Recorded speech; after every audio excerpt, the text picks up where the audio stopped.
Hello, sports fans, and welcome to Let Me Speak, the show that shares sports' biggest headlines explained, uninterrupted, and maybe a little audacious. I'm Joe Braverman, and today's topics we'll be discussing are reaction from Week 1 in the NFL, and a quick preview of Week 2. Plus, the Giants or the Dodgers, which team needs to avoid the wild card more. And a look ahead to Week 3 of the college football season. It's episode 40 of Let Me Speak, and it starts right now.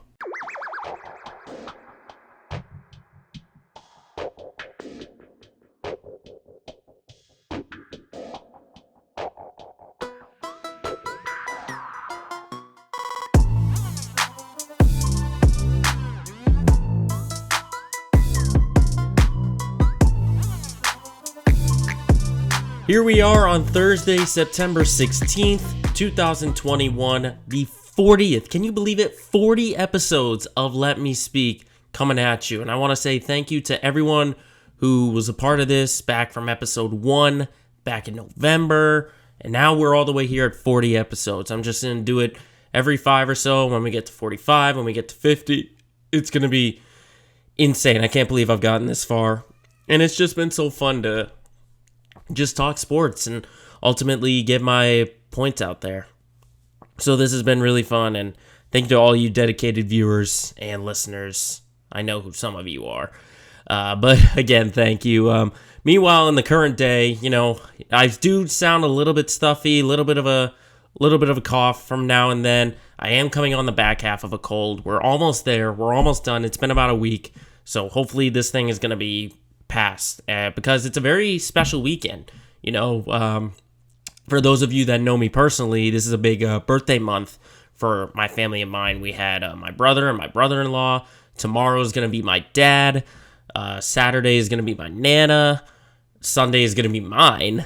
And then on the 23rd, which I believe is a week from today, is going to be one of my 3 sisters. So for this episode, it's dedicated to my dad, Mark, and my Nana Pearl, and to me, I guess, really, if we're going to be having some fun with that one. So this is going out to you, Dad, and Nana, and to myself. But enough about the personal talk. Let's get into some sports. And obviously, the NFL is the biggest talk of the entire world because it kicked off last week.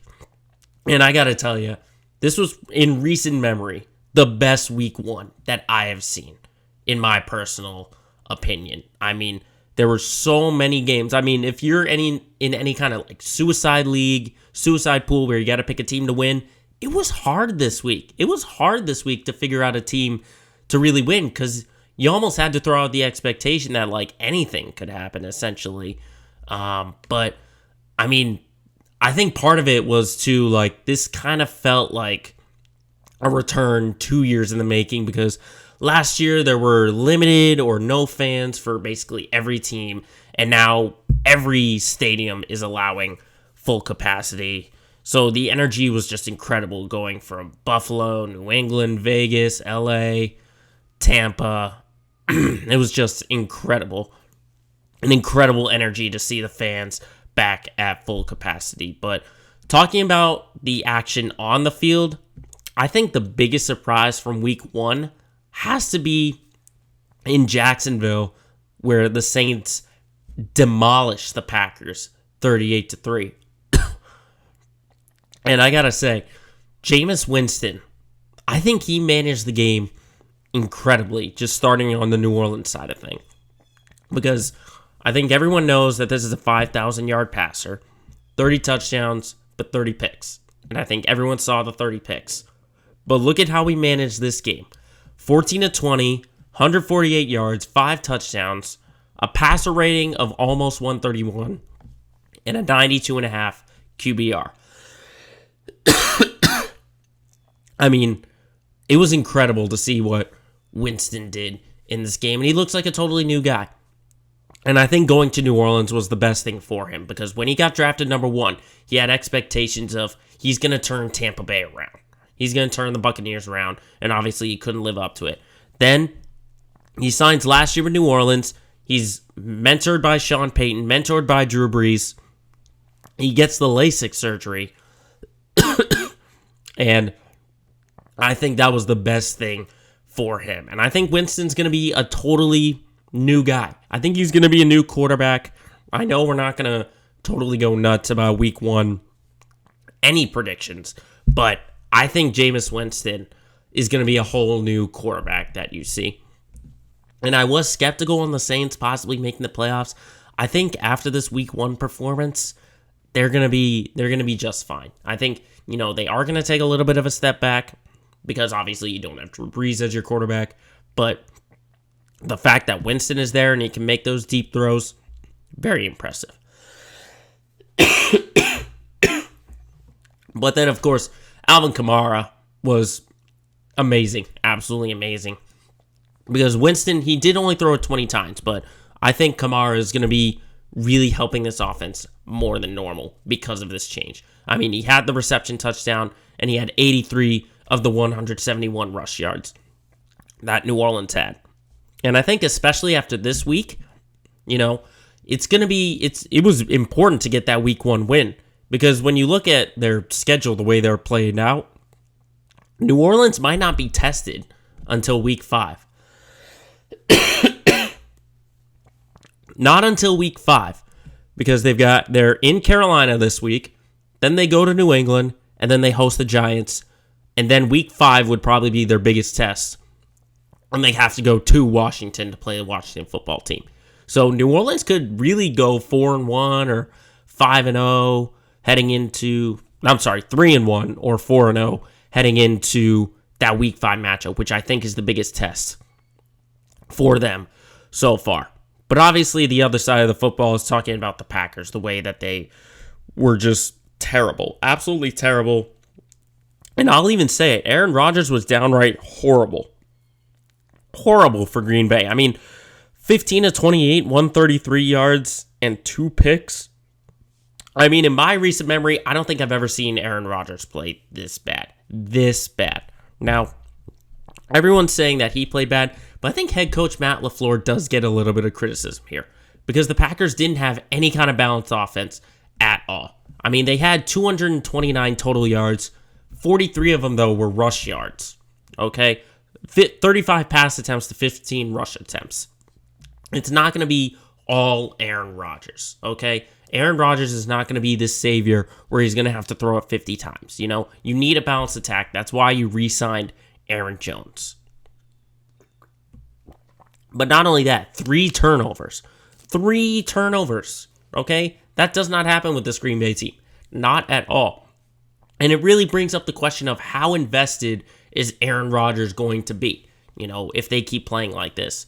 Is he actually going for it? Or is he actually invested in this team and wanting to make a Super Bowl run? I think if they do right the ship this Monday in Detroit, hosting Detroit on Monday Night Football, I think it will be an overreaction. I do expect them to bounce back. I think, there's no reason to panic just yet for this Green Bay team because you also got to remember, the last team to lose to New Orleans in the season opener 38-3 were last year's Tampa Bay Buccaneers, and look what happened. They went all the way to the Super Bowl. So I'm not setting the panic mode on the Packers just yet. I think give us a few more weeks. This could just be a week 1 overreaction, so nothing to freak out about.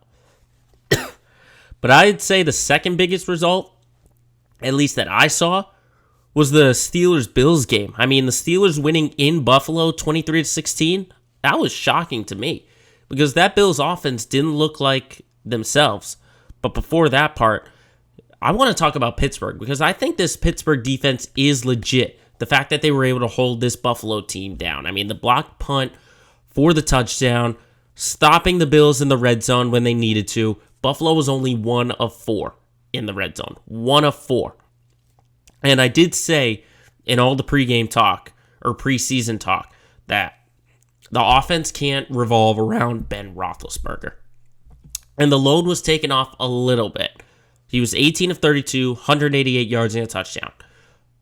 But the rushing attack was still 102 yards, less than the pass yards. So I think, I think there's still questions about the offense for the Steelers. How durable is Roethlisberger going to be when we get to about week 9, week 10, anything like that? If they manage a rushing attack, that's going to be important. But on the other side of the field for the Bills, I don't think it's essentially that Pittsburgh won the game. I think Buffalo lost this game because they had a lot of self-inflicted wounds that they really have to clean up. Obviously, the offense wasn't as dominant as they were last season. They had 8 penalties and they were 1 for 3 on 4th down. That's normally a team who plays so well on 4th down. So Buffalo, again, like I said, not the offense that they once were, but it's only week 1. But it doesn't get any easier because they got to play Miami. They're hosting Miami, and Miami played good against New England last week, coming up with the win. So I think if the Bills clean up their little mistakes, they got to get more of that running game involved and make it more consistent, then I think they're going to be totally fine. I know some people are either really, really high or really, really low on them about repeating their past season success. Me, I'm on the up and up that I think they can do it. I do think that they can do it. But I got to say, this result was very shocking to me to see Pittsburgh pull out the victory in Buffalo. But then the last upset I want to talk about, or last result I want to say, was the Cleveland-Kansas City game. I thought, what an incredible game that was. I mean, it's just classic Chiefs falling behind by a lot at halftime, like 2 scores, and then they come from behind. But I mean, that wasn't necessarily about Kansas City. It's more about Cleveland for me because I think they got to learn how to close out these games because they had 457 yards of offense, 457, but they just cannot close out these games. I understand 2 of them were against Kansas City, and Kansas City does a lot of that. But I mean, look at 3 of their last 4 games dating back to last year. Regular season finale versus Pittsburgh. They led 24-9. But they just barely won 24-22. The wild card game, they led 35-7 in Pittsburgh in the second quarter, but they won 48-37. And then, obviously, this past week against Kansas City, they led 22-10 at halftime, and they end up losing 33-29. So it's just all about closing out these games, and when you have a lead, learning how to play with that lead and sort of holding your opponent at bay.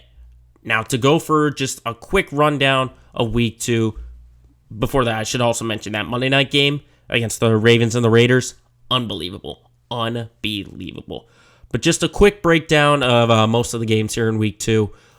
Tonight, we got the Giants and the Washington football team kicking it off. I think Washington's going to pull out that victory. Cincinnati, Chicago, I'm going to go with the Bears. Houston, Cleveland. Cleveland bounces back. Chargers at Colts, I'm going with the Chargers. I think the Chargers played well last week, and I think the Colts are a little bit reeling from that Seattle game. Buffalo and Miami, I'm going to take Buffalo. I think they bounce back. New England, New York, obviously going to go with New England. San Fran and Philly. This one's a little bit of a tricky one, but I think Philadelphia is going to pull off the upset. There's usually a couple of upsets here and there, and I think the Eagles at home are going to knock off the Niners. Raiders and Steelers, I think the Raiders are riding high on that Monday night game, so I'm going to take them. Saints and Panthers, I already told you the Saints are going to come up with that one. Denver and Jacksonville, I think Denver bounces back. Not bounce back, but they'll go 2-0. Minnesota, Arizona. Arizona looked great against Tennessee. That's why I'm going to pick them. I think they are very early favorites for the playoffs. Atlanta, Tampa Bay, no question about Tampa on that one. Dallas at the Chargers. Oh, I should correct myself. The Rams are playing the Colts. I think I'm going to take the Rams for that one. Regardless, I looked at the logos the wrong way. Cowboys at Chargers. I mean, they did lose to Marcus Lawrence. I think I'm gonna go with the Cowboys. I think the Cowboys are gonna win this one. Tennessee, Seattle. I think Tennessee, they really did struggle, and Russell Wilson looked great. It's gonna be a high-scoring game, but I think the home stadium is the difference. Give me the Seahawks. And then Sunday Night Football. This is a big one. Kansas City, Baltimore. I think Kansas City is riding high. The Ravens, they've got a lot of injuries in the running backs, and Jackson was getting chased all around the field. I am going to take the Chiefs to win this game. And then the Monday night game, like I said, Packers are going to bounce back, and they're going to beat the Detroit Lions. But all I know is that if week 2 and the entire NFL season is going to be as great as what week 1 was, then football fans are in for an exciting NFL season.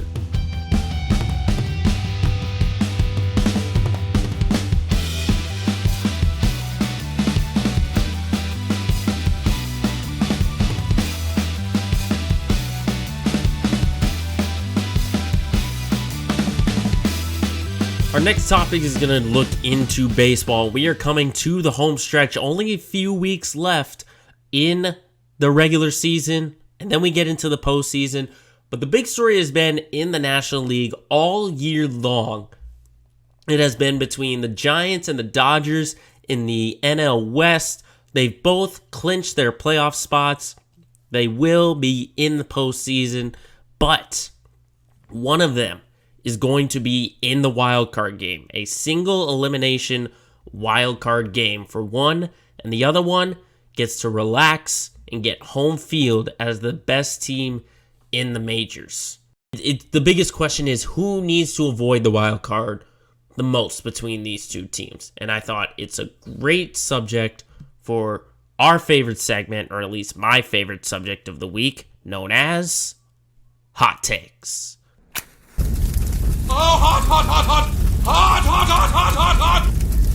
So the way that the standings are right now, you've got the Giants a game and a half over the Dodgers right now. They're 95 and 51. Dodgers are 94 and 53. But there's still about 2 weeks left, a little bit over 2 weeks left in the regular season. So there could be a lot of back and forth. And I was listening to a lot of people, some people are calling it, unfair and possibly, not that exciting that one of the two best teams in baseball has to go to a single elimination wild card game. Honestly, I don't see a problem with it, and I'm going to tell you why. We're going to go back to 2018. 2018, okay? Look at the standings in the American League, okay? You have the Red Sox, who were 108 and 54, and the Yankees were 162. But the Yankees went to the wild card game and they beat Oakland.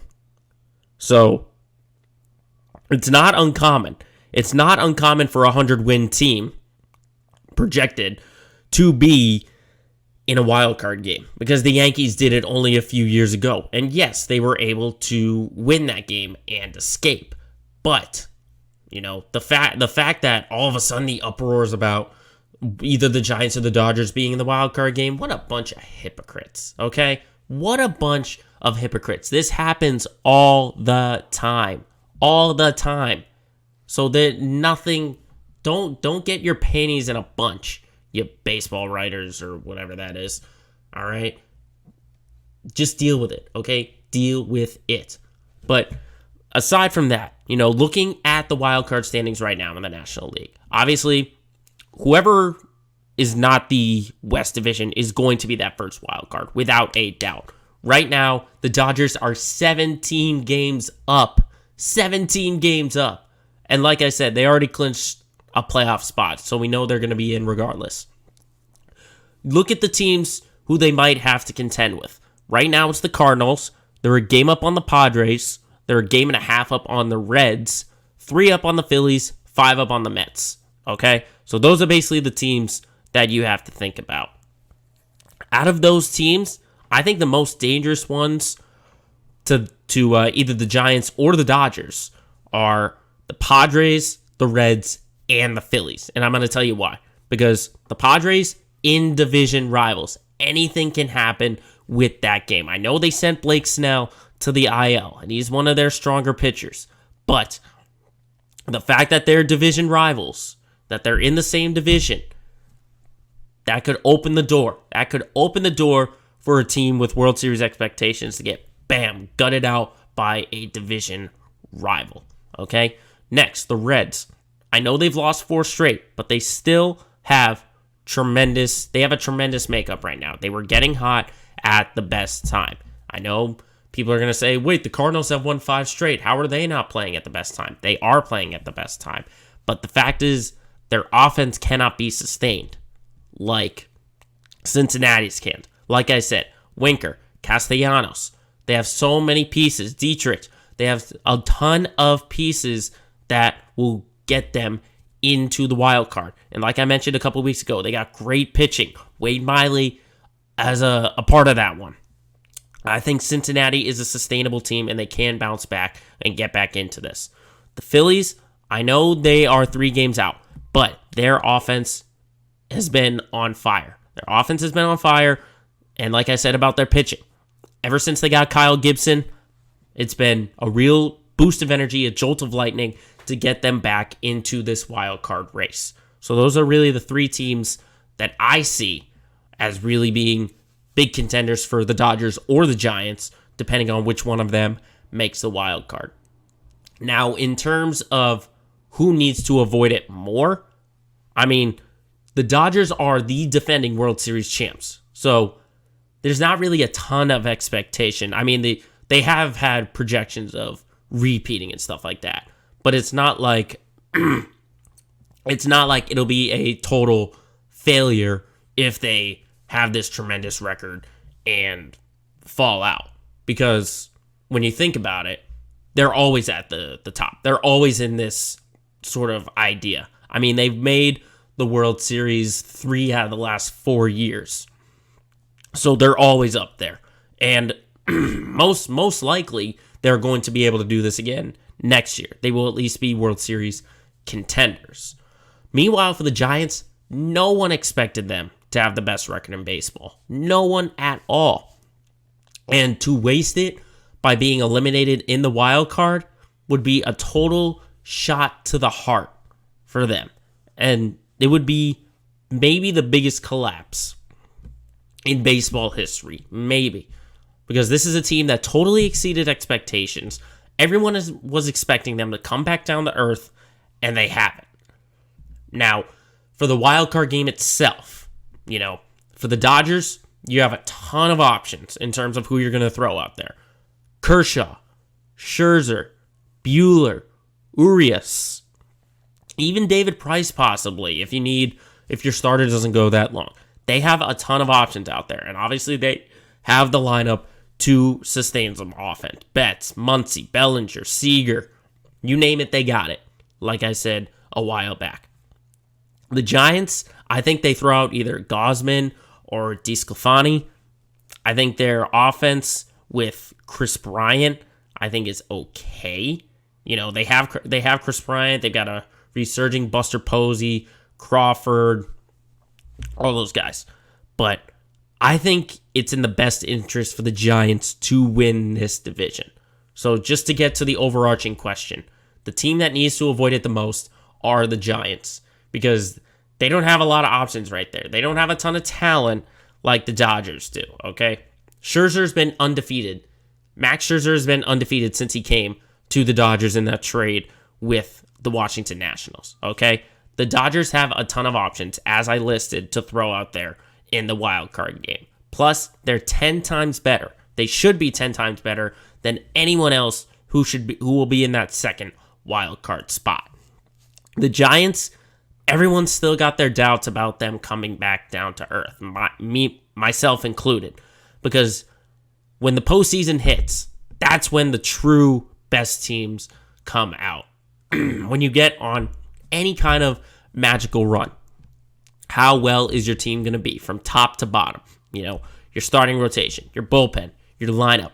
Every single player is going to be evaluated, and if no one is contributing, then it's flushed down the toilet. That's why I think the Dodgers, I feel more confident if they were to make the wild card that they would win that game rather than win the division. Okay? For the Giants, I think, there's still hesitancy because it's a really overachieving team. Kind of similar to the Red Sox in 2013. This was a last place team in 2012. They come back and they win it all. But people were still skeptical about them. when they made the ALCS, everyone was picking the Tigers because they had a tremendous lineup with Miguel Cabrera, Victor Martinez, great pitching rotation with Justin Verlander, Max Scherzer, Rick Porcello, etc., etc. But they still did it. This is the same thing with the San Francisco Giants, is that they are a team who has struggled in recent memory, and all of a sudden, they are the top team in baseball. It's still, for some people, tough to fathom, and they're very hard to believe. So I think for the Giants, their best interest is to win that division and secure at least a best-of-5 series. Because we've seen it in the past with wildcard games, is that anything can happen. And even from the wildcard game, you get teams like the Kansas City Royals who get all the way to the World Series.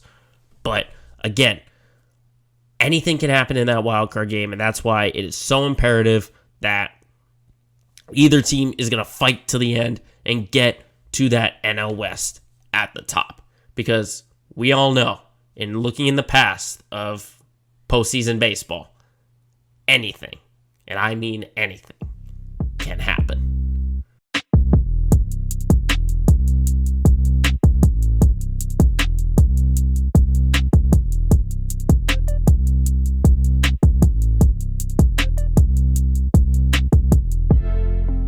Moving on, we go into college football, and we're getting a little bit into the season now, talking about week 3, and these are some of the games to watch for right now. Not necessarily games, but these are the teams that really you got to keep an eye on right now, because they're either making headlines in the best way or the worst way. Example, USC. I think the University of Southern California has become an absolute mess. Why? Because they fired Clay Helton as their head coach after 2 games. 2 games in this season. Are you kidding me? And apparently the AD saying it's a change in leadership. Come on. He went 46-24 during his tenure, okay? And I understand that they lost 42-28 to Stanford last week, but come on. You're telling me that your change in leadership is better than this? Let's keep in mind what USC has been for the last 10 years or so. Nothing, okay? They were running the show in the mid-2000s when Pete Carroll was there and Reggie Bush was there and all of those guys. Now who has USC produced? Sam Darnold? Nelson Aguilar? Come on, there's no sustainable USC products coming out of there, okay? This is just the AD for Southern Cal trying to relive the glory days, okay? That is all it is right now. Trying to relive its glory days because it's done. It's not going to be close. And there are plenty of teams in that range who dominated like the mid-2000s or whatever and now are nowhere near that, okay? Clay Helton was the perfect guy, okay? Not even... I cannot believe the fact that USC decided to make this move because I liked Clay Helton. I thought they finally found a guy who could be sustainable, and I understand, maybe not being at the top of the Pac-12 or whatever, but there's still plenty of other great teams in that conference. Washington State had a great year. Washington's on the rise. Oregon's coming back, okay? Maybe that's what they saw. They saw Oregon. They saw them beat Ohio State, and they lost to Stanford, and that's thinking, that could be us. That could be us. But that's where USC right now. What is their locker room essentially going to be like? Unless there was some kind of inner thing where he lost the locker room or anything like that, then I don't understand why USC would fire Clay Helton. And I'm going to be really curious to see how they play in Washington against Washington State, because ultimately, what is this team going to be? Are they going to be invested in whoever is the interim head coach? Or are they basically just going to throw in the towel and say, what are you guys doing? We like this guy. We liked our head coach. That's really the biggest thing to watch for is USC. How does that mess off the field translate to on the field for USC? And keep in mind, they're 1-1, okay? So there's still plenty of time for them to really get back into it, which in what I think is kind of the weakest of the Power 5 conferences with the Pac-12. But back to teams that actually matter. I think another team to watch for is Ohio State. Obviously, because they were in total shock with their defeat at the Horseshoe to Oregon. I mean, Oregon jumped from 12-4 after that victory for the Ducks, 35-28. And honestly, what is Ohio State going to look like now? Because I think there were a lot of questions, about the young quarterback for Ryan Day and defensively. I mean, they have been lacking. They allowed 35 points in the loss, but the week before, they allowed 31 to Minnesota, okay? I do think that these next two games are nice and easy to get them back on track before the Big Ten conference play really gets underway. They host Tulsa and they host Akron, okay? Those should be walkover games right now. And I think they still have a chance to make the playoff as long as they win out. If they win the conference, then I think they get either into that 3 or that 4 slot, depending on what else happens. There could be 2 SEC teams. There could be a Big Ten or another Big Ten or a Big 12 team that gets in there. That's really something to watch out for, is how does Ohio State bounce back from a very shocking loss to Oregon at home? Because let's face it, it's almost like they've been unbeatable at home there in the Horseshoe. And now all of a sudden, bam, Oregon comes in, they ride over them, and what's it going to be like for Ohio State? I do think they walk over Tulsa this week. I think they walk over Akron next week. Once conference play gets underway, that's where you really got to start paying attention. But I think the biggest game of the week is definitely number 1 Alabama at number 11 Florida. I mean, 2 ranked teams going against each other in conference play. I think all signs point to Alabama because, let's face it, Bryce Young has been incredible at quarterback for the Crimson Tide, okay? Almost 600 yards passing, 7 TDs, passer rating of 180.1, okay? He's been phenomenal. But really, I just want to look at Florida's side for this because we know what Alabama is. Florida's rushing attack on offense has to be superb, because they've gotten triple digits in the rush yards in their first 2 games. 400 yards against FAU, and then 109 at USF.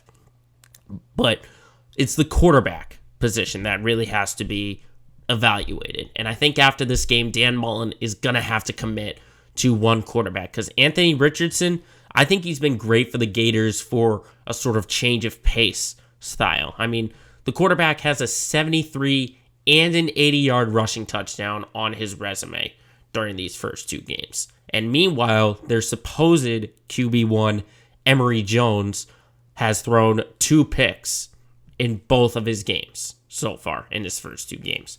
So Emory Jones is going to have to clean it up and really have the game of his life. And then maybe Anthony Richardson again does that change of pace for them at the quarterback position. But like I said, after this, Dan Mullen is going to have to commit to a quarterback 1. Who is going to be his lead guy? I know he said Emory Jones is our guy. He's our quarterback 1. But is Richardson going to want to throw the ball more? Is he going to want to take on a bigger role? Because, I mean, he's been great in these sort of play schemes where he comes in and he's sort of like that wildcat, essentially. But for Alabama, if they force turnovers, they will win this game.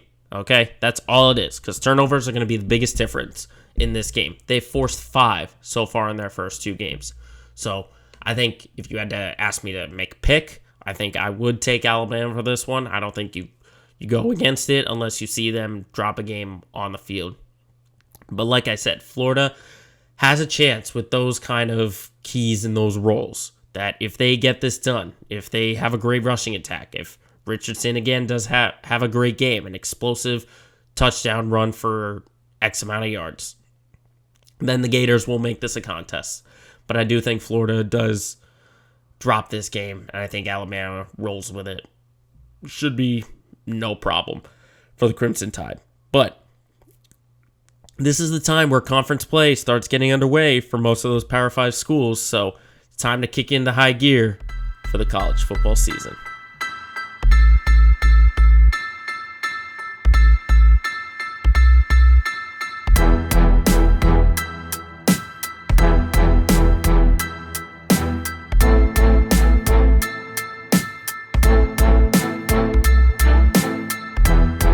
Now it's the segment for all you New England and Massachusetts fans out there. It's our Let's Get Local segment of the week. And of course, the big story coming out of the New England area was Mac Jones's first regular season appearance in the NFL, taking on the Miami Dolphins. And I'm going to be honest, he looked great. I thought for a rookie, he was very poised, and they let him throw the ball a little bit more as the game got along. I mean, the numbers, 29 of 39, 208 yards, 281 yards, one touchdown, a 75 QBR, and he was only sacked one time, okay? Only sacked one time.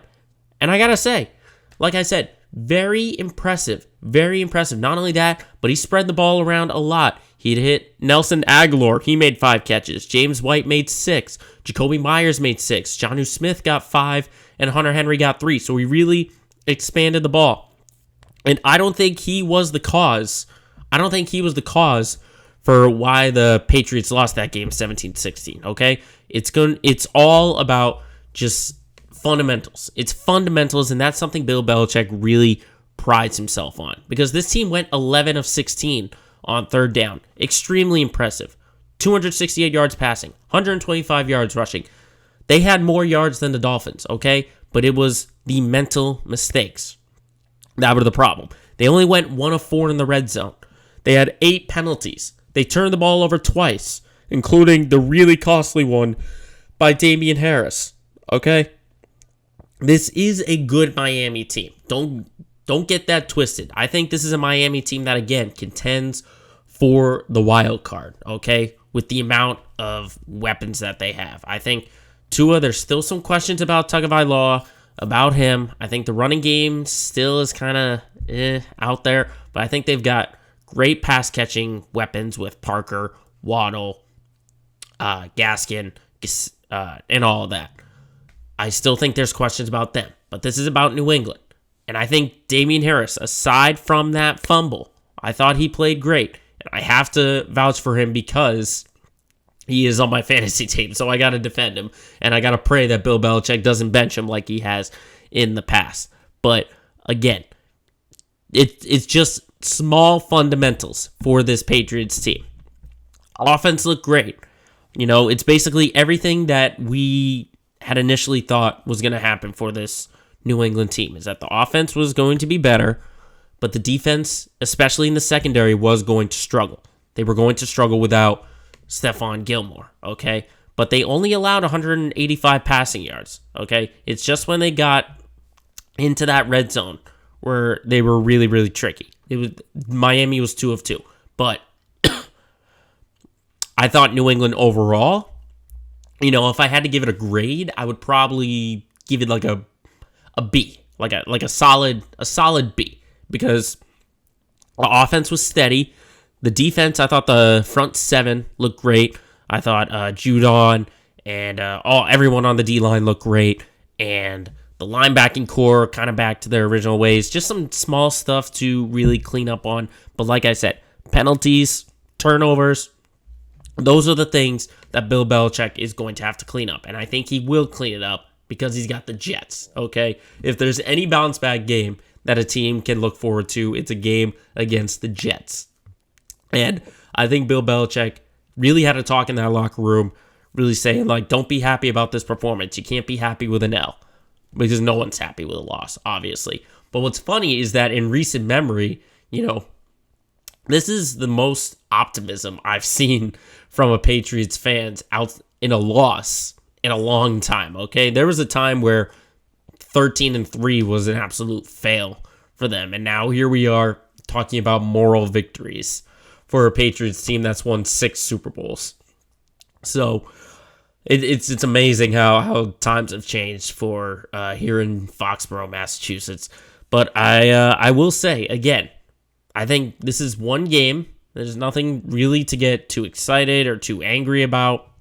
The fact that it's only one game, there's still 16 games more on the schedule, and there's plenty of time for Bill Belichick and that whole coaching staff to really clean these things up, because this is a new look. It's definitely a new look for this Patriots team. They spent all that money. They obviously drafted Jones, 15th, highest draft pick in a really long time. So there's still a lot of time for not only the young guys to develop, but for all the new guys to get accustomed to the kind of system that the Patriots run. So, like I said, I'll give it a B, and I will hopefully the Pats will be able to rebound and put up some more points and hold down that Jets team, because this Jets team is struggling with injuries. It should be a win, and if it's not a win, it will be a very big disappointment, and a lot of questions are going to be raised, not just on the entire team, but on the coaching staff. But that's on Sunday. Let's talk about the right here and the right now, and that's all about the Red Sox right now. Their chase for the postseason is getting harder and harder and harder. When you look at the wild card standings right now, it is a deadlock tie, and their percentage points behind the Blue Jays and the Yankees right now. I think ultimately it comes down to those three teams right there. Those three AL East teams. And it's great. It's great for baseball because they all play each other. So it's going to get really exciting at the end of the regular season. But to talk about this Red Sox team itself, I think the hardest part of the rest of the season is behind them right now. I think the hardest series they do have left is next weekend, where they host the Yankees. I think the winner of that series is going to make the playoffs, I think. And I think the Red Sox can do it. I think the Red Sox can beat the Yankees. But aside from that, they host Baltimore, they host the Mets, they host the Yankees, then they go to Baltimore and to Washington to end the regular season. That's a nice, easy schedule that the Red Sox can really get themselves back. And speaking of getting themselves back, they're going to get everyone from the COVID list, hopefully, back. You know, their offense is back to the way it was, lineup-wise. They're going to get Chris Sale back, hopefully, soon, if he can pass a couple tests from COVID. They've got Pivetta back. They're getting their bullpen guys back. You know, I think this is still a team that really has to grind it out, but there are a lot of games that they should be winning, you know. That 5-4 loss to Seattle, I think they could have won that. The 2-1 to Chicago, I think they could have won. 4-3, they could have won.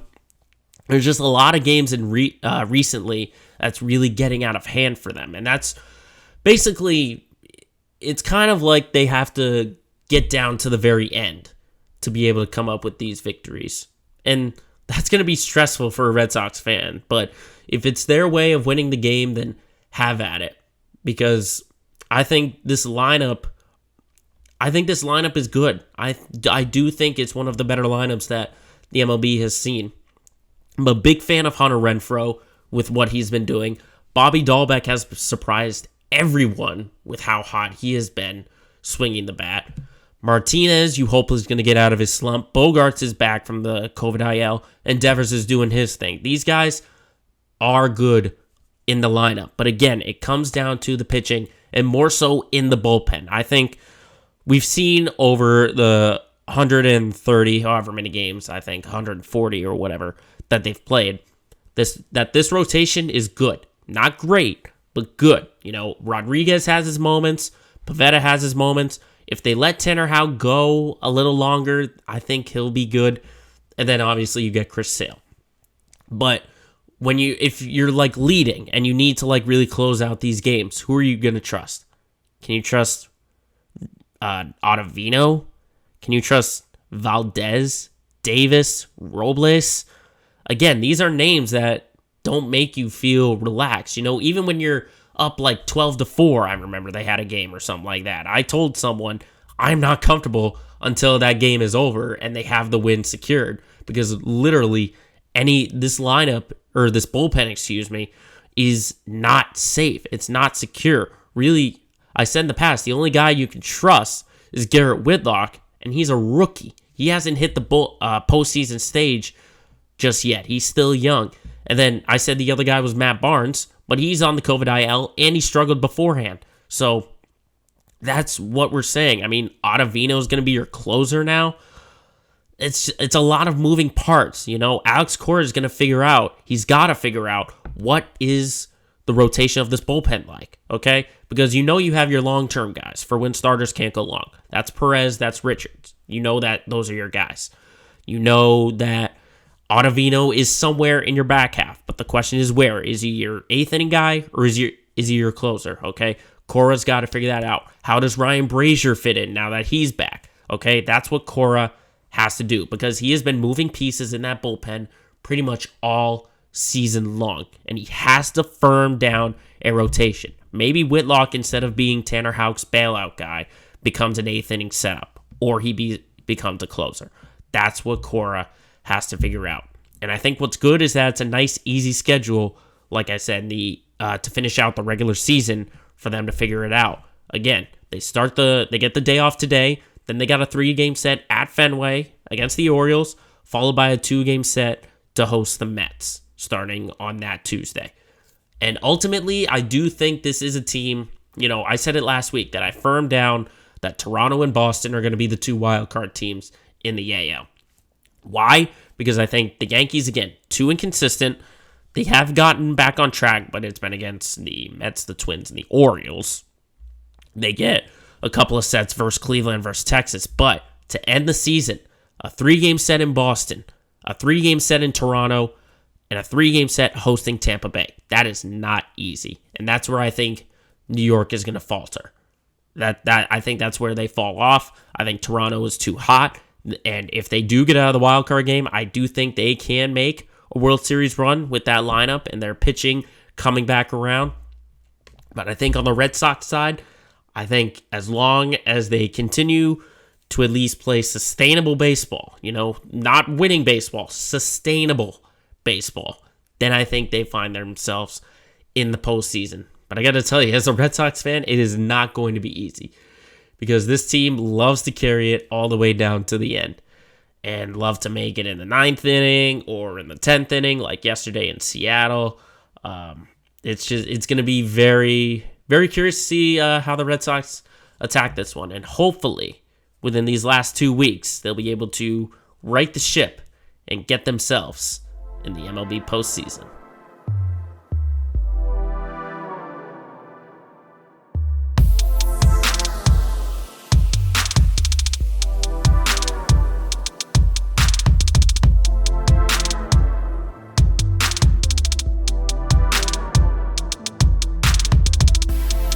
Finally, to wrap up our show as we always do, it's our LOL moment of the week. And I gotta say, not only was it fun, it was entertaining, it was something that could be a revolutionary tool for the future. So without any further ado, this week's LOL moment of the week goes to the Manning brothers, Peyton and Eli Manning. It's so simple. Their Monday night coverage was so much fun and so entertaining to watch. I mean, just the quick one-liners. Obviously, Peyton Manning has a history of being a little bit of a comedian and stuff like that. But just the dynamic between these two. I mean, what's a better dynamic than a set of brothers, okay? No other dynamic is better. Best friends don't have that kind of chemistry. It's all about those brothers right there. The fact that Manning, he's able to study the game the way he does. And then Eli throwing out those quick one-liners saying, I remember, I remember Peyton, throwing on the Baltimore helmet saying like, this helmet is too tight for me. And Eli's like, oh, they need a helmet to equip that big head of yours or something like that.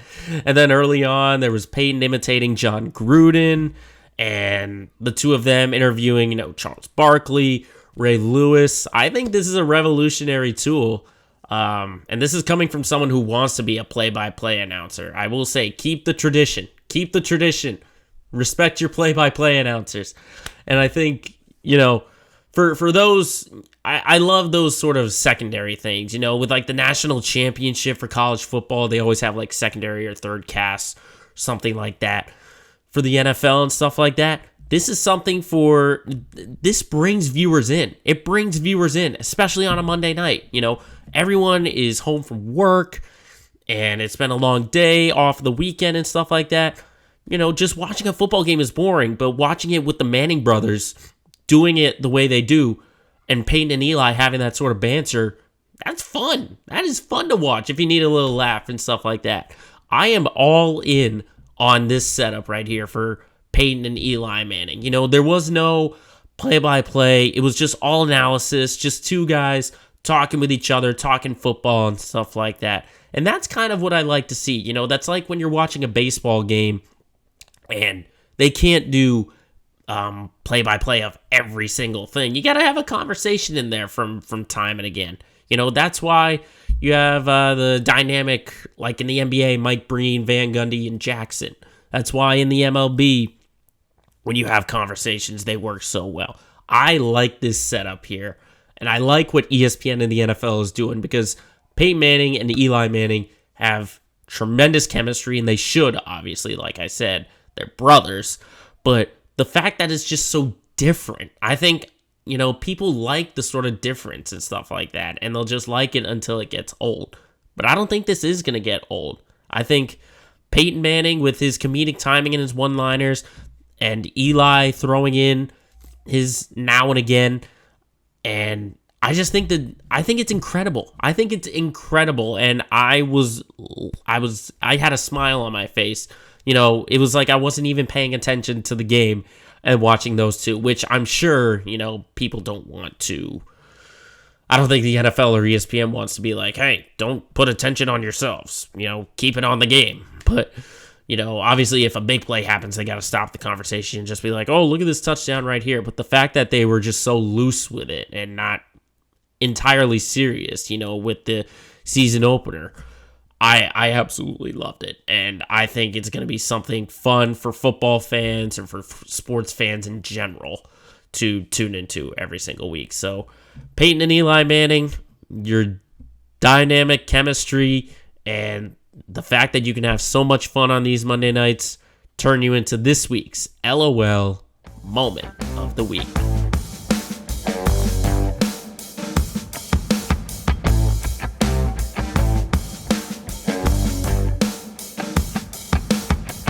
So that'll do it for another edition of Let Me Speak. Thank you everyone for tuning in. If you're watching us on YouTube or listening to us on Spotify or Apple Podcasts. I know I sound a little nasally or stuffy, but I appreciate all of you sticking through it. Make sure you follow us on all our social media platforms, Facebook, Twitter, and Instagram. All you got to do is search Let Me Speak Podcast. And remember, as always, if you've got a point you got to get across, just let the whole world know. Shut up and let me speak.